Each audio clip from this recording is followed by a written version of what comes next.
ৰঞ্জনে ষ্টুডিঅ'ত মই জাহ্নবী 30 জানুৱাৰীত দিল্লীত অসমীয়াৰ সৈতে মত বিনিময় কৰে মুখ্যমন্ত্ৰী ডক্টৰ হিমন্ত বিশ্ব শৰ্মাই আৰু এই মত বিনিময়ৰ মাজতে নটাকৈ ডাঙৰ ঘোষণা কৰিছে মুখ্যমন্ত্ৰীগৰাকীয়ে অসমৰ সেমি কণ্ডাক্টৰৰ পৰা আৰম্ভ কৰি ঝুমুৰ আৰু বাগৰুম্বা নৃত্য বিশ্ব অভিলেখ সৃষ্টি কৰাক লৈ কেইবাটাও ডাঙৰ ঘোষণা কৰিছে মুখ্যমন্ত্ৰীগৰাকীয়ে কি ঘোষণা কৰিছে লৈ আহিছো তাৰ সবিশেষ নতুন দিল্লীৰ পৰা মুখ্যমন্ত্ৰী নটা ডাঙৰ ঘোষণা 30 জানুৱাৰীত নতুন দিল্লীৰ পৰা মুখ্যমন্ত্ৰীগৰাকীয়ে নটাকৈ ডাঙৰ ঘোষণা কৰিছে অসমত বিকাশৰ আন্দোলন আৰম্ভ হৈছে অসমত এতিয়া বিকাশৰ আন্দোলন আৰম্ভ হোৱা বুলি উল্লেখ কৰিছে মুখ্যমন্ত্ৰীগৰাকীয়ে সেমিকণ্ডাক্টৰ ইণ্ডাষ্ট্ৰীৰ বাবে অসমক যোগ্য ক্ষেত্ৰ হিচাপে বাছি লোৱা হৈছে ভাৰতৰ আটাইবোৰ ৰাজ্যৰ ভিতৰত কেৱল অসমকে বাছনি কৰিছে যোগ্য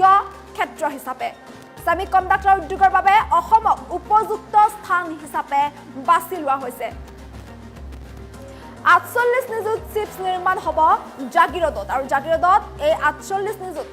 চিপছ নিৰ্মাণ কৰা হ'ব নৱেম্বৰ মাহৰ পৰাই আৰম্ভ হ'ব এই চিপছ নিৰ্মাণৰ কাম আমেৰিকাত যিমান গাড়ী চলিব সকলো গাড়ীতে মেড ইন আসাম জাগিৰোড বুলি উল্লেখ থাকিব ২৪ তাৰিখে গুৱাহাটীলৈ আহিব প্ৰধানমন্ত্ৰী নৰেন্দ্ৰ মোদী আৰু প্ৰধানমন্ত্ৰীগৰাকী আহিব গুৱাহাটীলৈ ২৪ তাৰিখে ১২,০০০ যুৱক যুৱতীয়ে নাচিব ঝুমুৰে বিশ্ব অভিলেখ সৃষ্টি কৰিবলৈ গৈ আছে সেইদিনাই ঝুমুৰ নাচে গঢ়িব ৰেকৰ্ড আৰু বিশ্ব ৰেকৰ্ড গঢ়িব ঝুমুৰ নৃত্য বিহুৰ পিছত এবাৰ ঝুমুৰ নৃত্য বিশ্ব ৰেকৰ্ড গঢ়িবলৈ গৈ আছে আনকি বাগৰুম্বা নৃত্যৰো আন এক অভিলেখৰ বাবে এতিয়া চলি আছে প্ৰস্তুতি নুমলীগড় আৰু বঙাইগাঁও শোধনাগাৰক লৈ মুখ্যমন্ত্ৰীগৰাকীয়ে ডাঙৰ ঘোষণা কৰিছে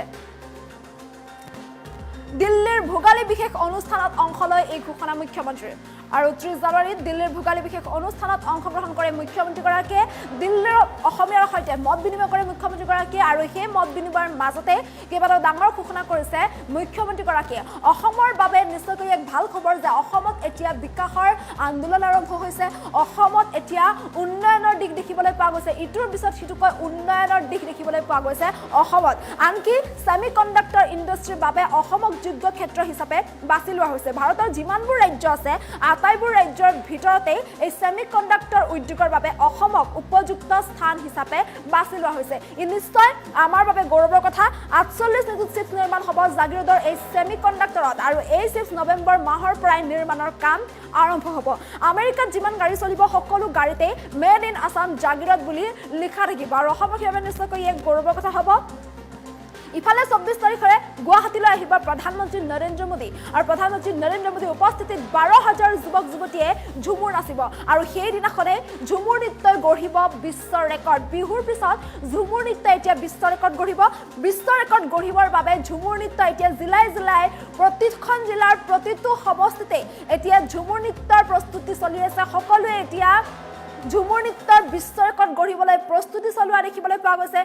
নৃত্যশিল্পীসকল সকলো সাজু হৈ উঠা দেখিবলৈ পোৱা গৈছে সকলোৱে এতিয়া নাচনত ব্যস্ত হৈ পৰিছে ঝুমুৰ নৃত্যৰ যি বিশ্ব ৰেকৰ্ড কৰিব তাক লৈ এতিয়া চাহ জনগোষ্ঠীসকলৰ মাজত এক আনন্দ উৎসাহ দেখিবলৈ পোৱা গৈছে সকলো ব্যস্ত হৈ পৰা দেখিবলৈ পোৱা গৈছে চাহ জনগোষ্ঠীসকলৰ যিসকল যুৱক যুৱতী আছে সকলো এতিয়া আনন্দিত হৈ পৰিছে সকলো সম্পূৰ্ণৰূপে সাজু হৈ উঠিছে ঝুমুৰৰ এই বিশ্ব ৰেকৰ্ডৰ বাবে সকলো সম্পূৰ্ণৰূপে সাজু হৈ উঠা দেখিবলৈ পোৱা গৈছে কেৱল ঝুমুৰ নৃত্যই নহয় বাগৰুম্বা নৃত্যয়ো আন এক অভিলেখ ৰচিবৰ বাবে এতিয়া প্ৰস্তুতি চলি আছে আৰু শীঘ্ৰে বাগৰুম্বা নৃত্যয়ো গঢ়িব বিশ্ব ৰেকৰ্ড আন এক অভিলেখ ৰচিবলৈ গৈ আছে অসমৰ ইতিহাসত বাগৰুম্বা নৃত্যই আৰু ইয়াৰ বাবে বড়ো জনগোষ্ঠীয় যিসকল লোক আছে যি যুৱক যুৱতী আছে সকলো সম্পূৰ্ণৰূপে এতিয়া সাজু হৈ উঠা দেখিবলৈ পোৱা গৈছে সকলোৰে মাজত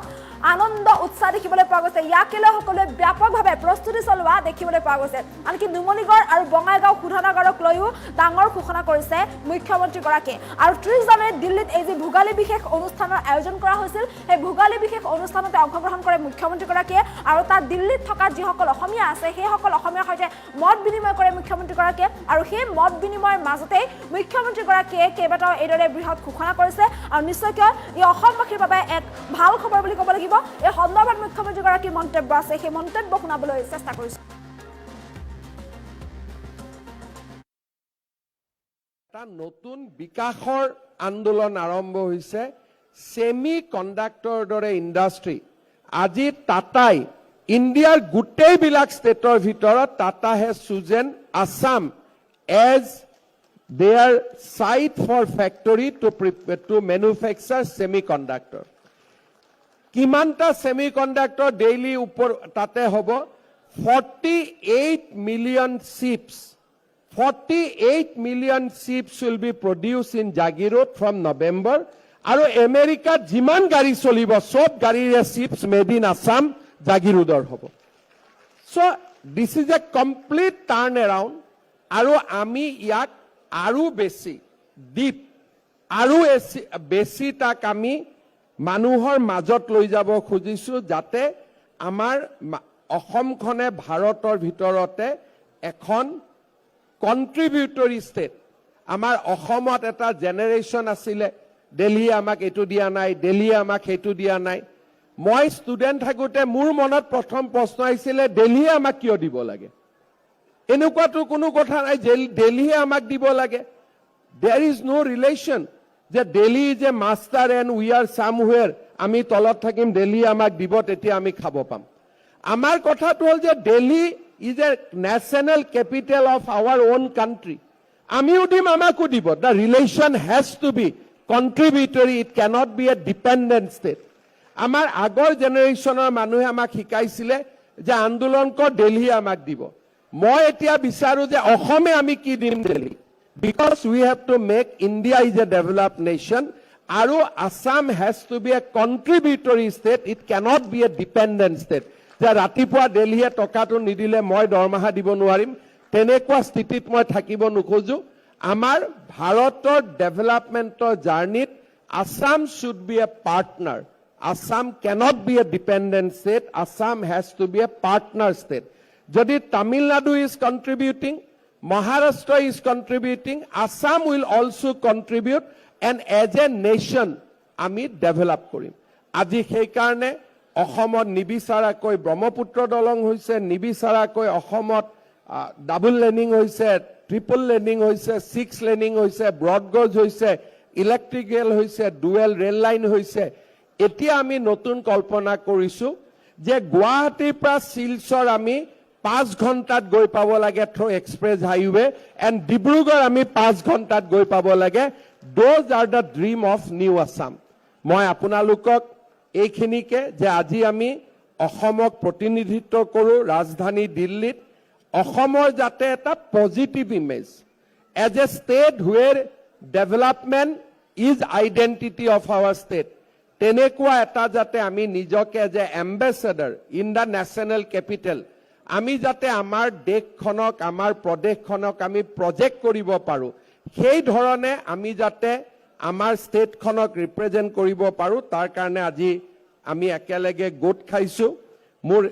দিল্লীত ইলেকশ্যন কেম্পেইন থকাৰ কাৰণে সৰ্বাদাৰো ইলেকশ্যন কেম্পেইন থকাৰ কাৰণে যিমান সময়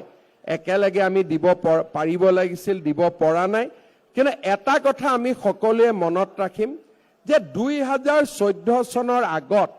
আমি কল্পনাও কৰিব পৰা নাছিলো যে অসমত সেমিকন্ডাক্টৰ হ'ব বডোলেণ্ডৰ ডিমাণ্ড উদ্ৰ কৰিব 10,000 ল'ৰা ছোৱালী একেলগে বিহু নাচিব এতিয়া ঝুমুৰ নাচিব ছমাহ পিছত বাগৰুম্বা নাচিব অসমত সেমিকন্ডাক্টৰ হ'ব ব্ৰহ্মপুত্ৰৰ ওপৰত 6-7খনকৈ ব্ৰিজ হ'ব আমি কল্পনাও কৰা নাছিলো এই গোটেইবোৰ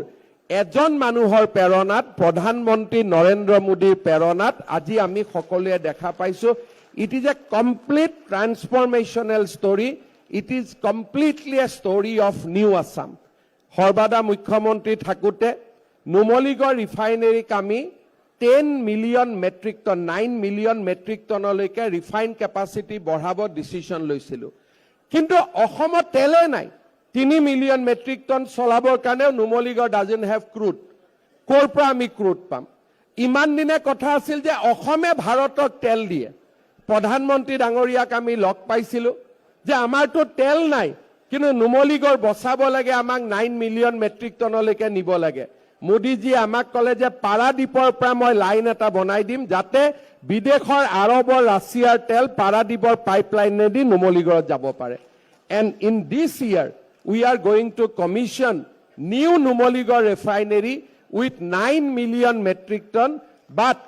they will not refine petrol and diesel produced in Assam. They will refine crude, which will take through a pipeline from Paradip to Numaligarh.